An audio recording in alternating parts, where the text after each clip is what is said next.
Advocates for Louisville's unsheltered say men and women will have a tough choice this winter, having to choose between the risk of COVID-19 and the risk of freezing temperatures. If one of them catch COVID, it could very likely be a death sentence. With temperatures dropping, homeless shelters across the region are scrambling to find ways to house more people without spreading COVID-19. We had to go from having 66 in our men's dorm down to 60, which not a huge number, but that meant that 6 people wouldn't have had a place to sleep overnight.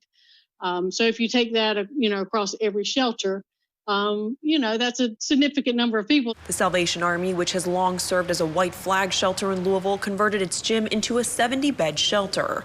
Executive Director Johanna Wint says beds are spaced out and cleaning protocols are in place, but the threat of a COVID-19 outbreak still looms large. With the transmission rate so high that it could grow quickly. In Jeffersonville, people were moved out of Catalyst Rescue Mission into a quarantine shelter after more than 20 clients and staff tested positive for the virus. We've never been through a pandemic before, and so how do you plan for something that you have no idea what the effects are going to be? Leslie Townsend Cronin with the Homeless Coalition of Southern Indiana says she expects a 30% increase in the need for shelter this winter because of COVID-19. I do think that we're going to see a lot of people that are going to be evicted, and how do we handle that? Are they going to end up in the shelters? Are they going to end up, where are they going to go? The situation is more dire in Bullitt County, where Mark 12 Ministries wasn't able to open their white flag shelter this year because it wasn't big enough to allow for social distancing. We've been collecting a lot of tents, sleeping bags, hot hands, to try to keep people as warm as possible. Executive Director Perry Cook worries what could happen when homeless individuals